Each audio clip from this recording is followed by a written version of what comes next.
샬롬 샬롬 샬롬 샬롬. 하나님 사랑합니다. 여러분 주 안에서 사랑합니다. 시편 34편 야훼 선하심을 맛보아 할지어다. 1절에서 11절까지의 말씀을 가지고 함께 은혜를 나눠보도록 합니다. 34편은 22절까지 있죠. 예, 나의 힘이신 야훼여. 우리 지난 주에는 이런 말씀으로 우리 함께 은혜를 나누는데, 오늘은 야훼의 선하심을 맛보할지어다 8절에 이렇게 말씀하고 있어요. 저는 참 말씀을 사랑합니다. 하나님 말씀이 다 귀한 말씀들이지만 특별히 우리 마음에 꽂히는 말씀들이 있죠. 저는 34편에서는 8절 말씀, 너희는 야훼의 선하심을 맛보할지어다 그에게 피하는 자는 복이 있도다. 예수는 이 말씀이 너무 좋습니다. 너희 성도들아 야훼를 경유하라. 그를 경유하는 자에게는 부족함이 없도다. 젊은 사자는 궁핍하여 죽을지라도 야훼를 찾는 자는 모든 좋은 것에 부족함이 없으리로다. 아멘. 11절에 너희 자녀들아 와서 내 말을 들으라. 내가 야훼를 경유하는 법을 너희에게 가르치리로다. 이렇게 말씀하고 계세요. 그래서 시편 34편은 1절에서 11절까지 함께 마음을 나눠봅니다. 말씀을 보다 보니 히브리어로 된 본래 구약성경에는 제목으로 되어 있는 부분이 1절로 되어 있습니다. 내가 야훼를 항상 송축하며, 그죠? 다윗이 아말렉 앞에서 미친 채 하다가 쫓겨나와서 지은 시다, 이렇게 또한 부언이 되어 있네요. 보니까 20편 34편은 22절로 되어 있죠. 그런데 히브리어의 22자 알파벳 아랫배트의 순서대로 첫 글자를 적고 있어요. 이러한 시를 정형시라고 합니다.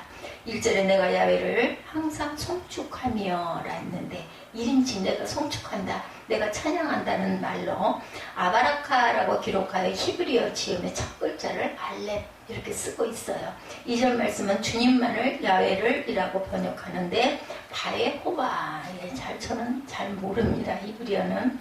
그저 쓰여진 대로 히브리의 두 번째 자음 베트를 쓰고 있습니다. 이런 식으로 22절까지 히브리어 자음 22자를 넣어서 34편을 기록하고 있다고 합니다. 시를 지을 때 알파벳 순서를 따라서 기록하면 암송하는 사람들에게 큰 도움을 주고 매우 기억하기가 쉽다고 그래요. 다윗이라는 사람은 시인이죠. 정말 히브리어를 잘 이해하고 사용하는 사람이고, 아마추어 시인이 아니라 시를 아는 전문적인 시인이었다. 저는 예술가라고, 오늘날로 아마 다윗이 태어났더라면 정말 엔터테인먼트 만능 연예인이었겠다라는 생각을 해요. 그죠? 게다가 또 정치는 또 얼마나 잘했습니까? 군사를 끌고 나아가는 또 용병으로도 대단하죠. 이러한 히브리어 정형시는 특이한 부족까지 우리말 성경에 달아낼 수가 없는데, 우리가 성경에 기록된 시를 이해하려고 할 때 시인이 처해 했던 삶의 정황을 좀 알면 그 마음이 우리가 이해가 되죠. 다윗은 이 시를 짓기 전에 엄청난 곤욕을 치렀어요. 이스라엘 왕 사울이 다윗을 죽이려고 합니다.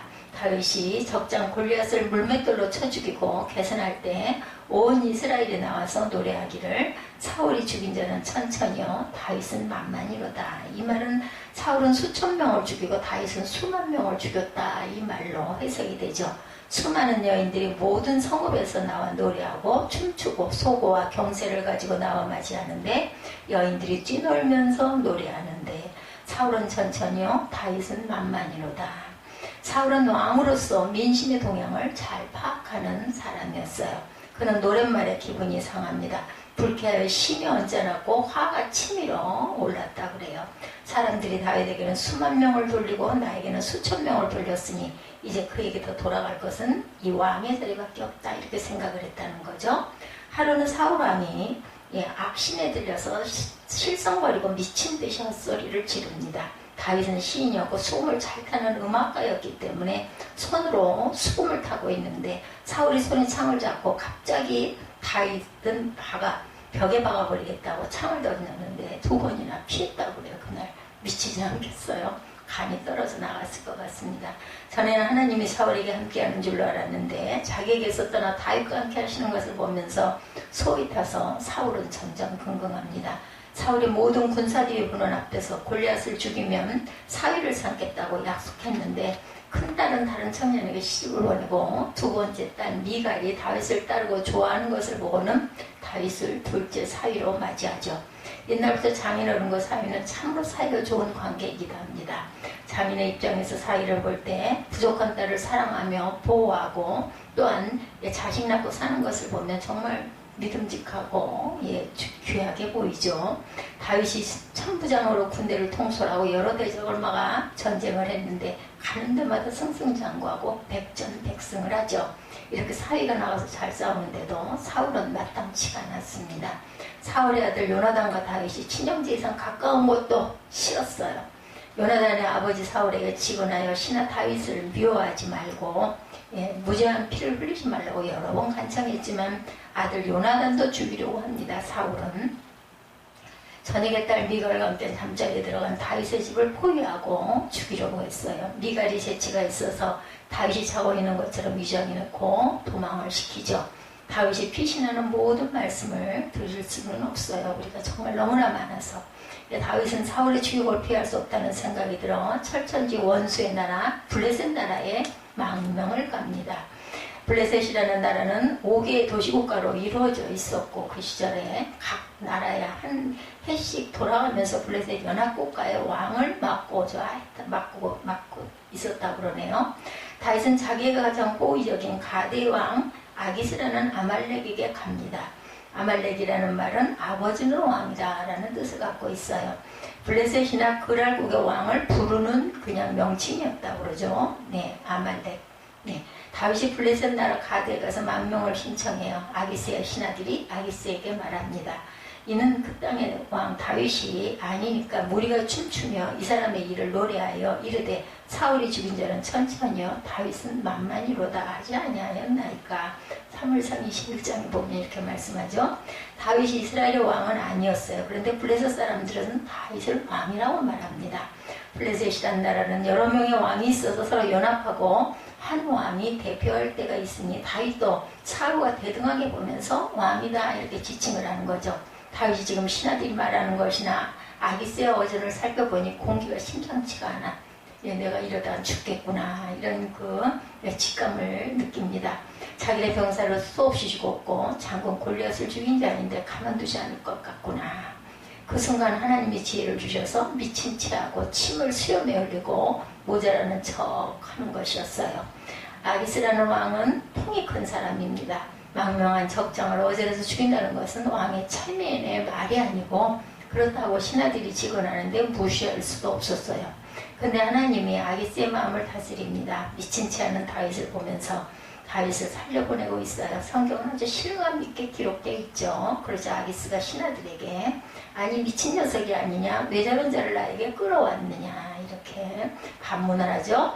나에게 미치광이가 부족해서 그런 자까지 데려다가 내 앞에서 미친 짓을 하게 하느냐 왕궁에 저런 자까지 들어와 있어야 하느냐라고 돌아가게 합니다. 이것은 하나님의 아기스의 마음을 다스리신 것이죠. 하나님은 다윗을 하여금 죽음을 당하지 않게 막아주신 것입니다.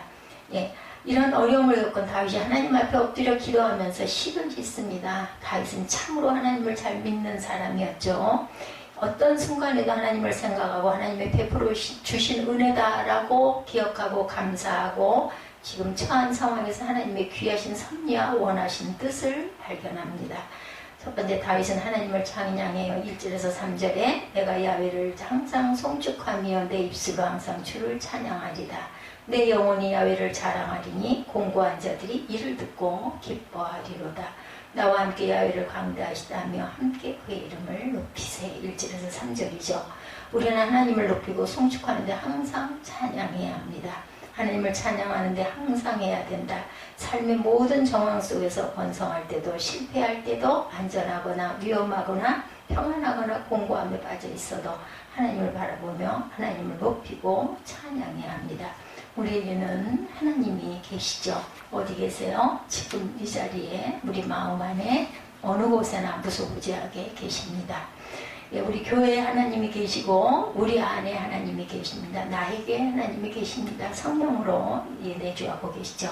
우리는 하나님을 높이는 방법으로 하나님을 자랑하는 것이 있죠.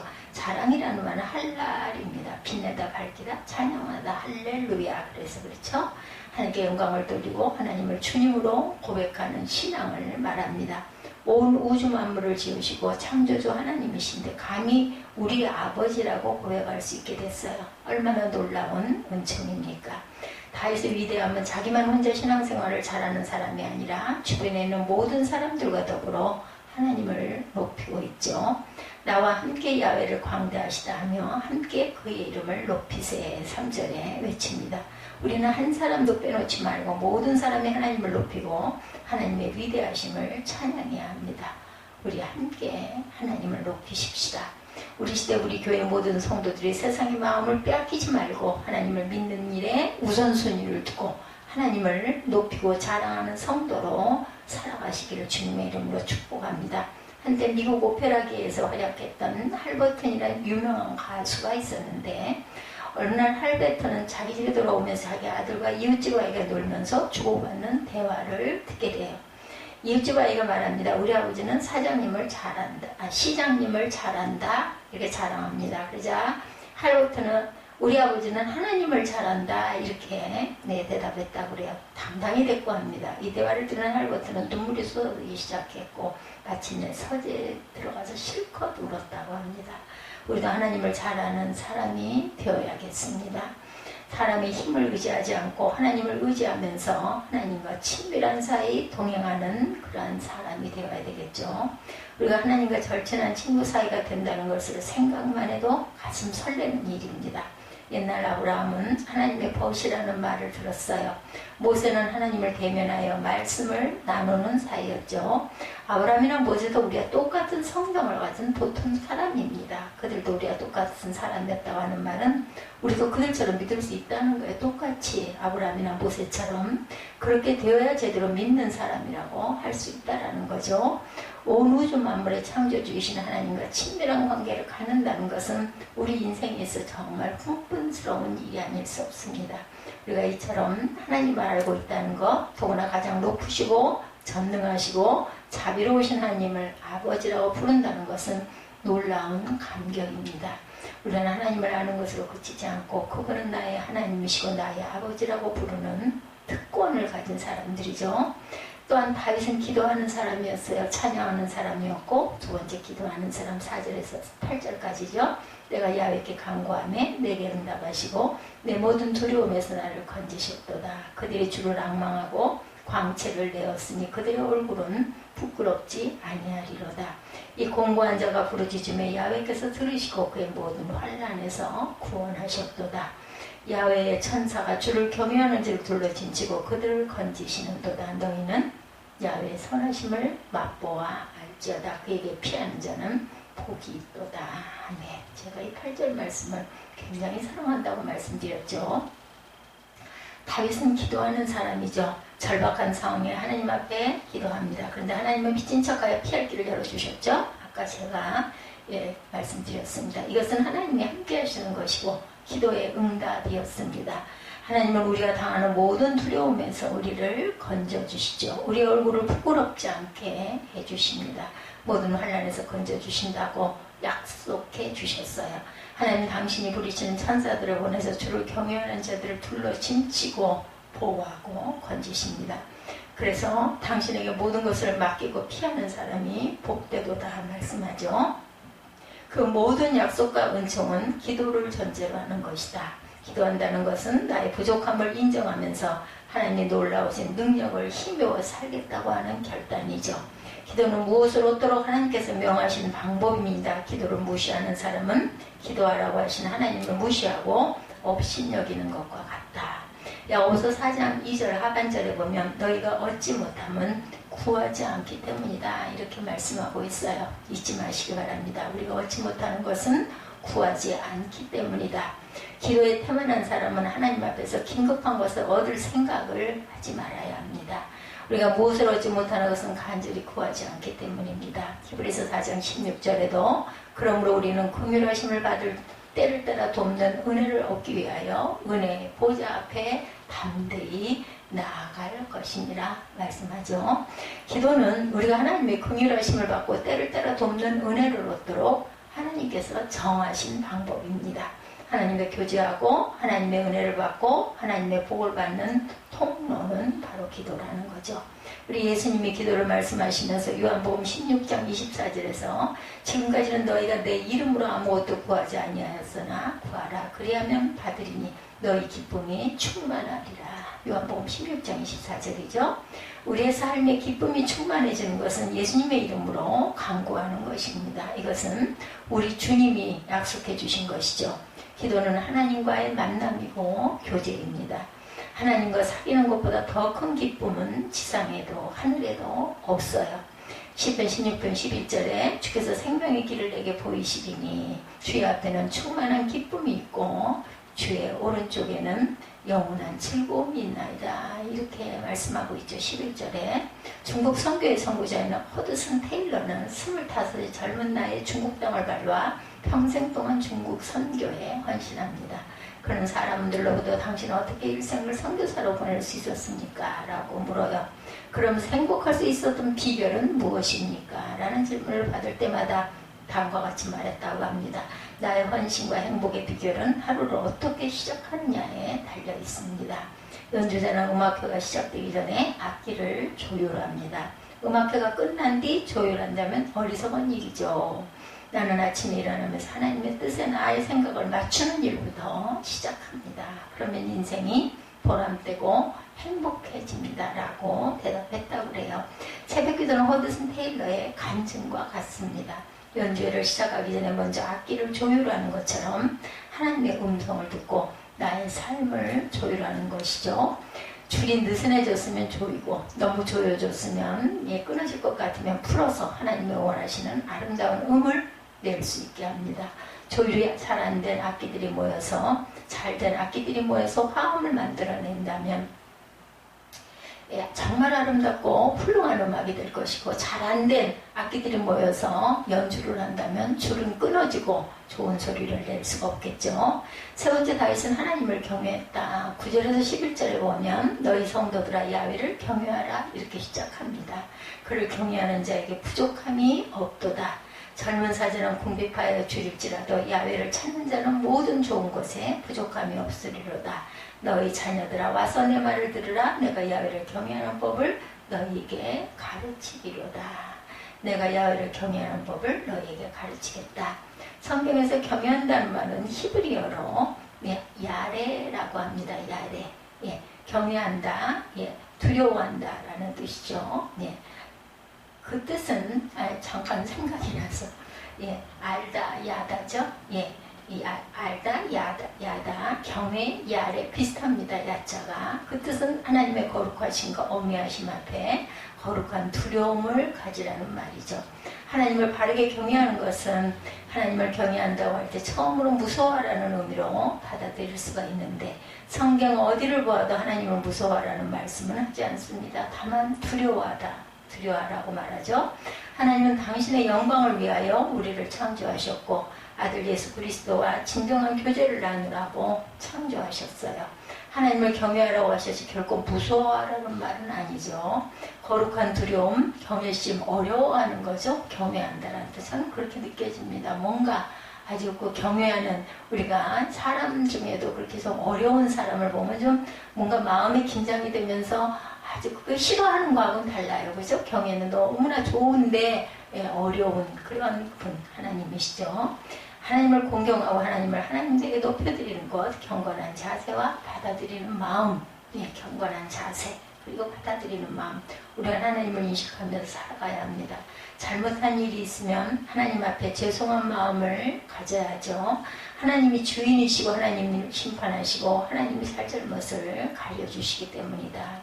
신품 명품이라는 TV 프로그램이 그 전에 있었죠. 지금도 있는지는 잘 모르겠습니다.